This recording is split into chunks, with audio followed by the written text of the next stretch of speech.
بسم الله الرحمن الرحيم ألف لام ميم صاد كتاب أنزل إليك فلا يكن في صدرك حرج منه لتنذر به وذكرى للمؤمنين اتبعوا ما أنزل إليكم من ربكم ولا تتبعوا من دونه أولياء قليلا ما تذكرون وكم من قرية أهلكناها فجاءها بأسنا بياتا أو هم قائلون فما كان دعواهم إذ جاءهم بأسنا إلا أن قالوا إنا كنا ظالمين فلنسألن الذين أرسل إليهم ولنسألن المرسلين فلنقصن عليهم بعلم وما كنا غائبين والوزن يومئذ الحق فمن ثقلت موازينه فأولئك هم المفلحون ومن خفت موازينه فأولئك الذين خسروا أنفسهم بما كانوا بآياتنا يظلمون ولقد مكناكم في الأرض وجعلنا لكم فيها معايش قليلا ما تشكرون ولقد خلقناكم ثم صورناكم ثم قلنا للملائكة اسجدوا لآدم فسجدوا إلا إبليس لم يكن من الساجدين قال ما منعك ألا تسجد إذ أمرتك قال أنا خير منه خلقتني من نار وخلقته من طين قال فاهبط منها فما يكون لك أن تتكبر فيها فاخرج إنك من الصاغرين قال أنذرني إلى يوم يبعثون قال إنك من المنذرين قال فبما أغويتني لأقعدن لهم صراطك المستقيم ثم لآتينهم من بين أيديهم ومن خلفهم وعن أيمانهم وعن شمائلهم ولا تجد أكثرهم شاكرين قال اخرج منها مذءوما مدحورا لمن تبعك منهم لأملأن جهنم منكم أجمعين ويا آدم اسكن أنت وزوجك الجنة فكلا من حيث شئتما ولا تقربا هذه الشجرة فتكونا من الظالمين فوسوس لهما الشيطان ليبدي لهما ما بوري عنهما من سواتهما وقال ما نهاكما ربكما عن هذه الشجرة إلا أن تكونا ملكين أو تكونا من الخالدين وقاسمهما إني لكما لمن الناصحين فدلاهما بغرور فلما ذاقا الشجرة بدت لهما سواتهما فطفقا يخصفان عليهما من ورق الجنة وناداهما ربهما ألم أنهكما عن تلكما الشجرة وأقل لكما إن الشيطان لكما عدو مبين قالا ربنا ظلمنا أنفسنا وإن لم تغفر لنا وترحمنا لنكونن من الخاسرين قال اهبطوا بعضكم لبعض عدو ولكم في الأرض مستقر ومتاع إلى حين قال فيها تحيون وفيها تموتون ومنها تخرجون يا بني آدم قد أنزلنا عليكم لباسا يواري سواتكم وريشا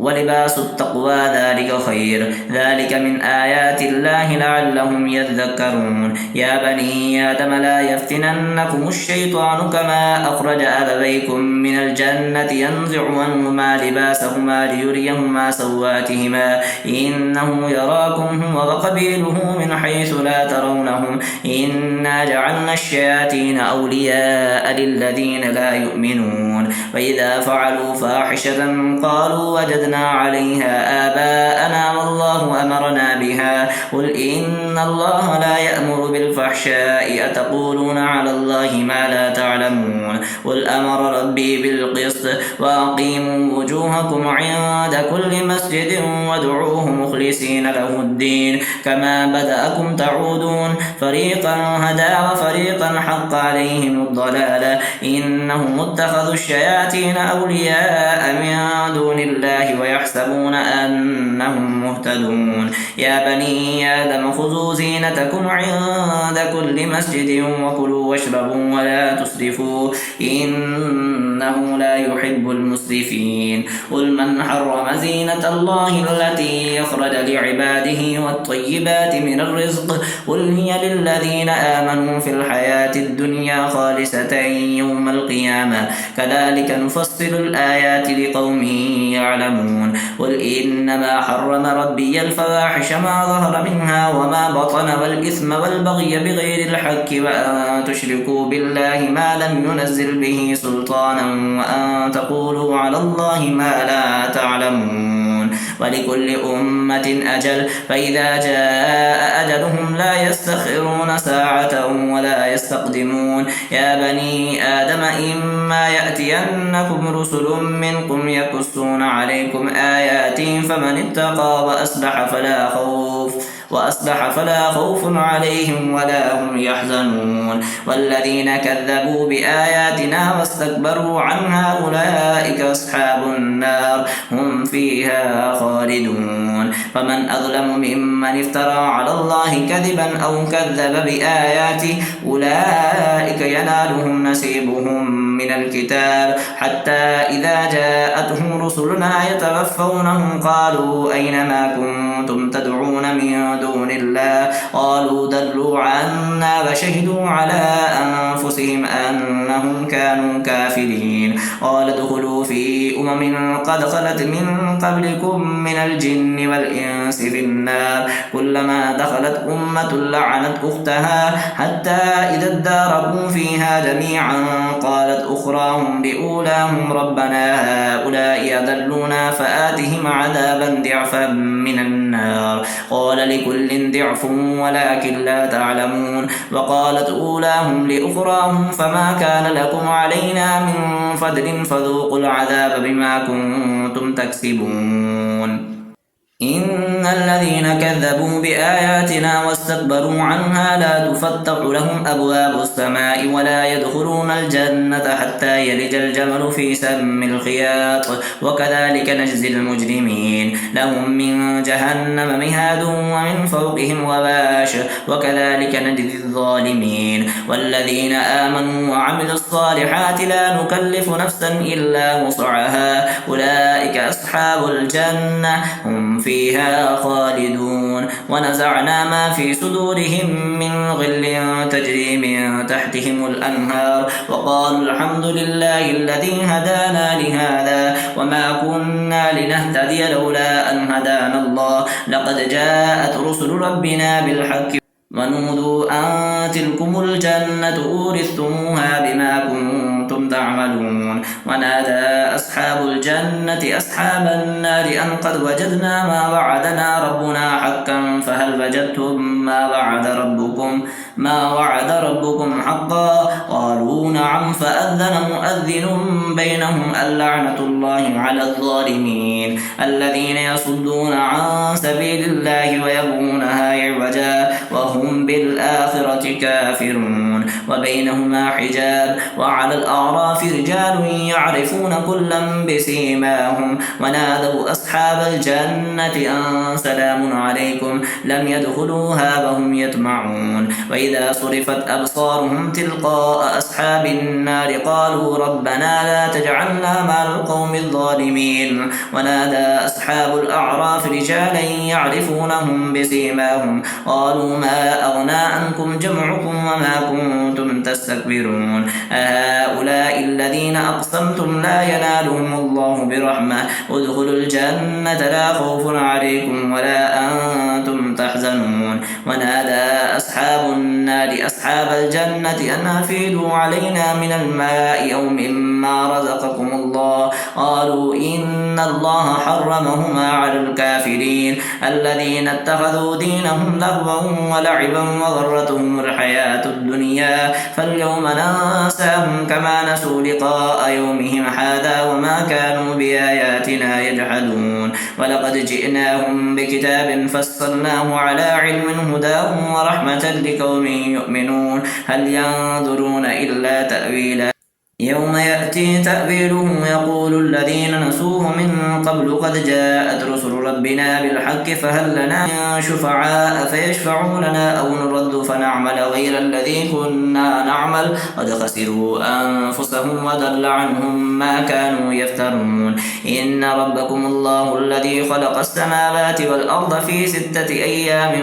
ثم استوى على العرش يغشي الليل النهار يطلبه حثيثا والشمس والقمر والنجوم مسخرات بأمره ألا له الخلق والأمر تبارك الله رب العالمين ادعوا ربكم تضرعا وخفية إنه لا يحب المعتدين ولا تفسدوا في الأرض بعد إصلاحها وادعوه خوفا وطمعا إن رحمة الله قريب من المحسنين وهو الذي يرسل الرياح بشرا بين يدي رحمته حتى إذا أقل الصحابا ثقالا سقناه لبلد ميت فأنزلنا به الماء فأخرجنا به من كل الثمرات كذلك نخرج الموتى لعلكم تذكرون والبلد الطيب يخرج نباته بإذن ربه والذي خبث لا يخرج إلا نكدا كذلك نصرف الآيات لقوم يشكرون لقد أرسلنا نوحا إلى قومه فقال يا قوم اعبدوا الله ما لكم من إله غيره إني أخاف عليكم عذاب يوم عظيم قال الملأ من قومه إنا لنراك في ضلال مبين قال يا قوم ليس بي ضلالة ولكني رسول من رب العالمين أبلغكم رسالات ربي وأنصح لكم وأعلم من الله ما لا تعلمون أفعجبتم أن جاءكم ذكر من ربكم على رجل منكم لينذركم ولتتقوا ولعلكم ترحمون فكذبوه فأنجيناه والذين معه في الفلك وأغرقنا الذين كذبوا بآياتنا إنهم كانوا قوما عمين وإلى عاد أخاهم هودا قال يا قوم اعبدوا الله ما لكم من إله غيره أفلا تتقون قال الملأ الذين كفروا من قومه إنا لنراك في سفاهة وإنا لنظنك من الكاذبين قال يا قوم ليس بي سفاهة ولكني رسول من رب العالمين أبلغكم رسالات ربي وأنا لكم ناصح أمين أفعجبتم أن جاءكم ذكر من ربكم على رجل منكم لينذركم واذكروا إذ جعلكم خلفاء من بعد قوم نوح وزادكم في الخلق بسطا فاذكروا آلاء الله لعلكم تفلحون قالوا وجئتنا لنعبد الله وحده ونذر ما كان يعبد آباؤنا فأتنا بما تعدنا إن كنت من الصادقين قال قد وقع عليكم من ربكم رجس وغضب أتجادلونني في أسماء سميتموها أنتم وآباؤكم ما نزل الله بها من سلطان فانتظروا إني معكم من المنتظرين فأنجيناه والذين معه برحمة منا وقطعنا دابر الذين كذبوا بآياتنا وما كانوا مؤمنين وإلى ثمود أخاهم صالحا قال يا قوم اعبدوا الله ما لكم من إله غيره قد جاءتكم بينة من ربكم هذه ناقة الله لكم آية فذروها تأكل في أرض الله ولا تمسوها بسوء فيأخذكم عذاب أليم واذكروا إذ جعلكم خلفاء من بعد آد وبوأكم في الأرض تتخذون من سهولها قصورا وتنحتون الجبال بيوتا فاذكروا آلاء الله ولا تعثوا في الأرض مفسدين قال الملأ الذين استكبروا من قومه للذين استضعفوا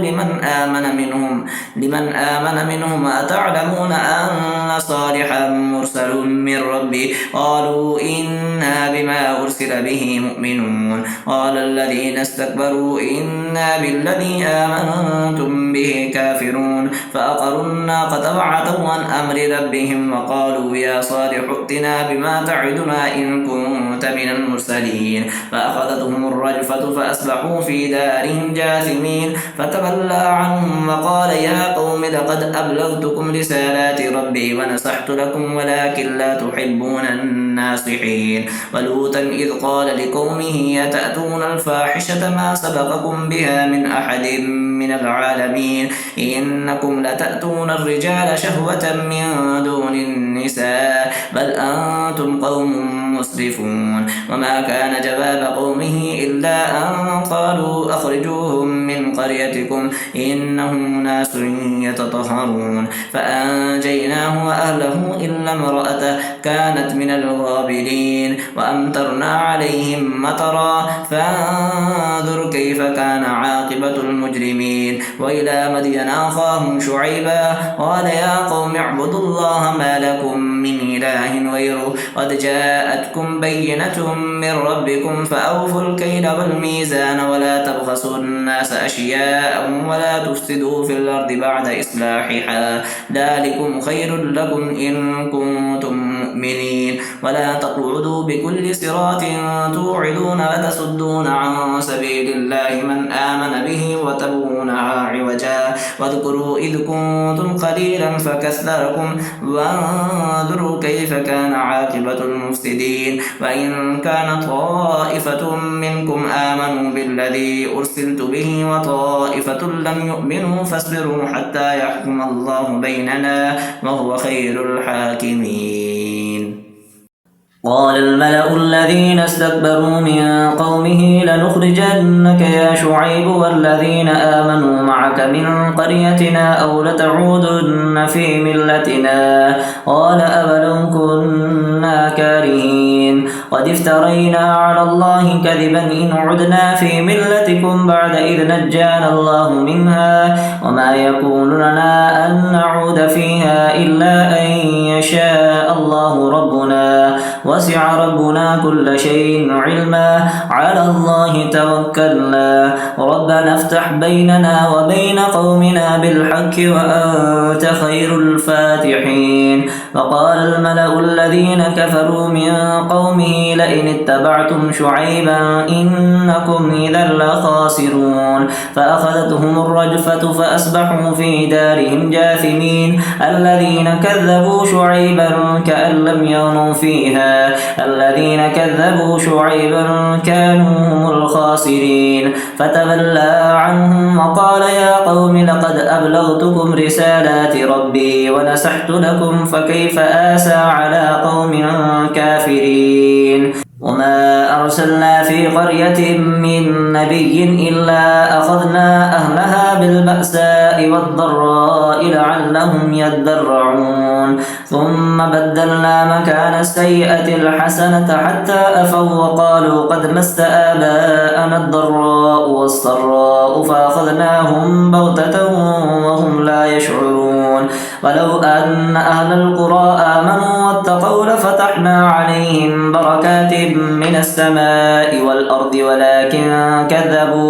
ولكن كذبوا فأخذناهم بما كانوا يكسبون أفأمن أهل القرى أن يأتيهم بأسنا بياتا وهم نائمون أفأمن أهل القرى أن يأتيهم بأسنا ضحى وهم يلعبون أفأمنوا مكر الله فلا يأمن مكر الله إلا القوم الخاسرون أفلم يهد للذين يرثون الأرض من بعد أهلها أن لو نشاء أصبناهم بذنوبهم ونطبع على قلوبهم فهم لا يسمعون تلك القرى نقص عليك من أنبائها ولقد جاءتهم رسلهم بالبينات فما كانوا ليؤمنوا بما كذبوا من قبل كذلك يتبع الله على قلوب الكافرين وما وجدنا لأكثرهم من عهد وإن وجدنا أكثرهم لفاسقين ثم بعثنا من بعدهم موسى بآياتنا إلى فرعون وملئه فظلموا بها فانظر كيف كان عاقبة المفسدين. وقال موسى يا فرعون إني رسول من رب العالمين حقيق على أن لا أقول على الله إلا الحق قد جئتكم ببينة من ربكم فأرسل معي بني إسرائيل. قال إن كنت جئت بآية فأت بها إن كنت من الصادقين. فألقى عصاه فإذا هي ثعبان مبين ونزع يده فإذا هي بيضاء للناظرين. قال الملأ من قوم فرعون إن هذا لساحر عليم يريد أن يخرجكم من أرضكم فماذا تأمرون. قالوا أرجه وأخاه وأرسل في المدائن حاشرين يأتوك بكل ساحر عليم. وجاء السحرة فرعون قالوا إن لنا لأجرا إن كنا نحن الغالبين. قال نعم وإنكم لمن المقربين. قالوا يا موسى إما أن تلقي فإما أن نكون نحن الملقين. قال ألقوا فلما ألقوا سحروا أعين الناس واسترهبوهم وجاءوا بسحر عظيم. وأوحينا إلى موسى أن ألق عصاك فإذا هي تلقف ما يأفكون. فوقع الحق وبطل ما كانوا يعملون فغلبوا هنالك فانقلبوا صاغرين وألقي السحرة ساجدين قالوا آمنا برب العالمين رب موسى وهارون. قال فرعون آمنتم به قبل أن آذن لكم إن هذا لمكر مكرتموه في المدينة لتخرجوا منها أهلها فسوف تعلمون. لأقطعن أيديكم وأرجلكم من خلاف ثم لأصلبنكم أجمعين. قالوا إنا إلى ربنا منقلبون. وما تنقم منا إلا أن آمنا بآيات ربنا لما جاءتنا ربنا أفرغ علينا صبرا وتوفنا مسلمين. وقال الملأ من قوم فرعون أتذر موسى وقومه ليفسدوا في الأرض ويذرك وآلهتك قال سنقتل أبناءهم ونستحيي نساءهم وإنا فوقهم قاهرون. قال موسى لقومه استعينوا بالله واصبروا إن الأرض لله يورثها من يشاء من عباده والعاقبة للمتقين. قالوا أوذينا من قبل أن تأتينا ومن بعد ما جئتنا قال عسى ربكم أن يهلك عدوكم ويستخلفكم في الأرض فينظر كيف تعملون. ولقد أخذنا آل فرعون بالسنين ونقص من الثمرات لعلهم يذكرون. فإذا جاءتهم الحسنة قالوا لنا هذه وإن تصبهم سيئة يطيروا بموسى ومن معه ألا إنما طائرهم عند الله ولكن أكثرهم لا يعلمون. وقالوا مهما تأتنا به من آية لتسحرنا بها فما نحن لك بمؤمنين. فأرسلنا عليهم الطوفان والجراد والقمل والضفادع والدم آيات مفصلات فاستكبروا وكانوا قوما مجرمين. ولما وقع عليهم الرجز قالوا يا موسى ادع لنا ربك بما عهد عندك لئن كشفت عنا الرجز لنؤمنن لك فلنرسلن معك بني إسرائيل. فلما كشفنا عنهم الرجز إلى أجل هم بالغوه إذا هم ينكثون فانتقمنا منهم فأغرقناهم في اليم بأنهم كذبوا بآياتنا وكانوا عنها غافلين. وأورثنا القوم الذين كانوا يستضعفون مشارق الأرض ومغاربها التي باركنا فيها وتمت كلمة ربك الحسنى على بني إسرائيل بما صبروا ودمرنا ما كان يصنع فرعون وقومه وما كانوا يعرشون. وجاوزنا ببني إسرائيل البحر فأتوا على قوم يعكفون على أصنام لهم قالوا يا موسى اجعل لنا إلها كما لهم آلهة قال إنكم قوم تجهلون. إن هؤلاء متبر ما هم فيه وباطل ما كانوا يعملون قال أغير الله يبغيكم إلها وهو فضلكم على العالمين وإذ أنجيناكم من آل فرعون يسومونكم سوء العذاب يقتلون أبناءكم ويستحيون نساءكم وفي ذلكم بلاء من ربكم عظيم وواعدنا موسى 30 ليلة وأتممناها ب10 فتم ميقات ربه 40 ليلة وقال موسى لأخيه هارون اخلفني في قومي وأصلح ولا تتبع سبيل المفسدين ولما جاء موسى لميقاتنا وكلمه ربه قال رب أرني أنظر إليك قال لن تراني ولكن انظر إلى الجبل فإن استقر مكانه فسوف تراني فلما تجلى ربه للجبل جعله دكا وخر موسى صعقا فلما أفاق قال سبحانك تبت إليك وأنا أول المؤمنين قال يا موسى إني استفيتك على الناس برسالاتي وبكلامي فخذ ما آتيتك وكن من الشاكرين وكتبنا له في الألواح من كل شيء موعظة وتفسيرا لكل شيء فخذها بقوة وأمر قومك يأخذوا بأحسنها سأريكم دار الفاسقين سأصرف عن آياتي الذين يتكبرون في الأرض بغير الحق وإن يروا كل آية لا يؤمنوا بها وإن يروا سبيل الرشد لا يتخذوه سبيلا وإن يروا سبيل الغي يتخذوه سبيلا ذلك بأنهم كذبوا بآياتنا وكانوا عنها غافلين والذين كذبوا بآياتنا ولقاء الآخرة حبطت أعمالهم هل يجزون إلا ما كانوا يعملون واتخذ قوم موسى من بعده من حليهم عجلا جسدا له خوار ألم يروا أنه لا يكلمهم ولا يهديهم سبيلا اتخذوه وكانوا ظالمين ولما سقط في أيديهم ورأوا أنهم قد ضلوا قالوا لئن لم يرحمنا ربنا ويغفر لنا لنكونن من الخاسرين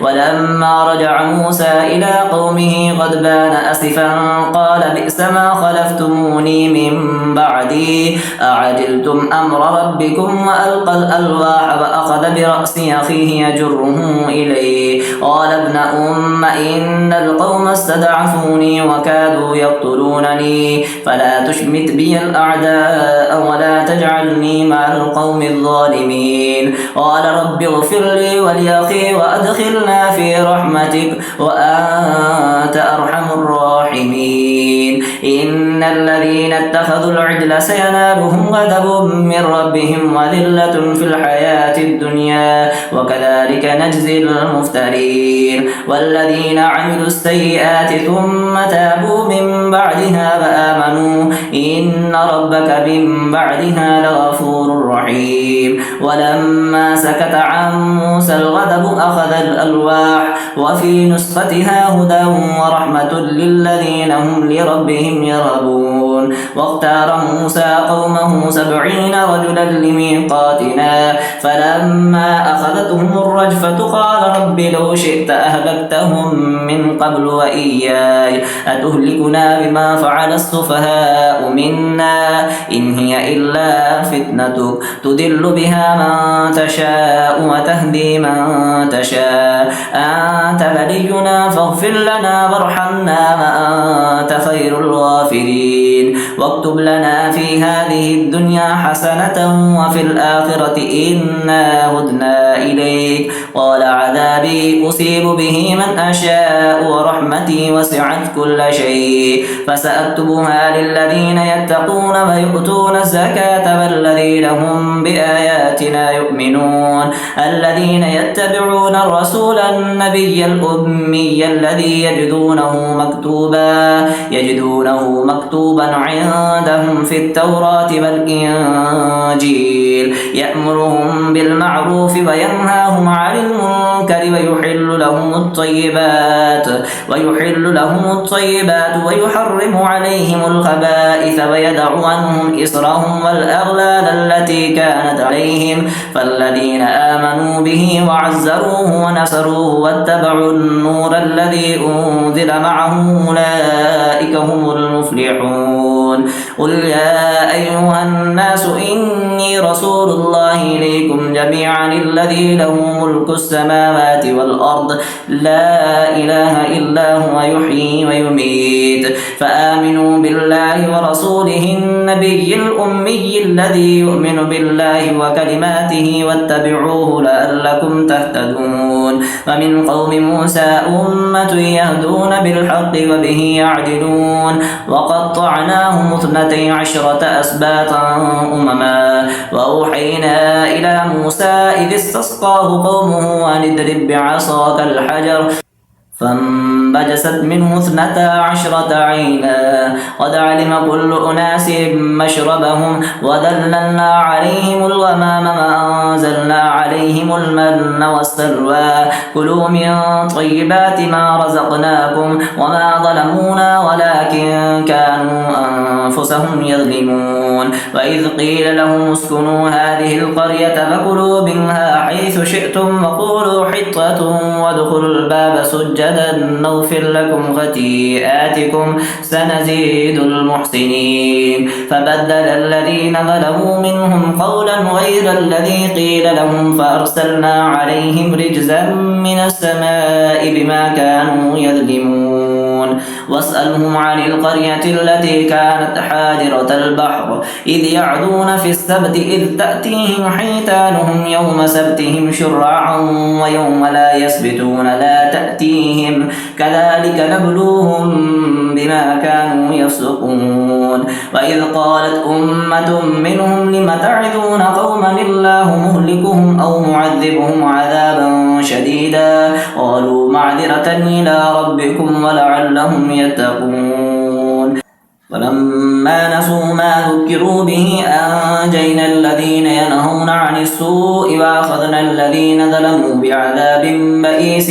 بما كانوا يفسقون. فلما عتوا عما نهوا عنه قلنا لهم كونوا قردة خاسئين. وإذ تأذن ربك ليبعثن عليهم إلى يوم القيامة من يسومهم سوء العذاب إن ربك لسريع العقاب وإنه لغفور رحيم. وقطعناهم في الأرض أمما منهم الصالحون ومنهم دون ذلك وبلوناهم بالحسنات والسيئات لعلهم يرجعون. فخلف من بعدهم خلف ورثوا الكتاب يأخذون عرض هذا الأدنى ويقولون سيغفر لنا وإن يأتهم أعرض مثله يأخذوه ألم يؤخذ عليهم ميثاق الكتاب ألا يقولوا على الله إلا الحق ودرسوا ما فيه والدار الآخرة خير للذين يتقون أفلا تعقلون.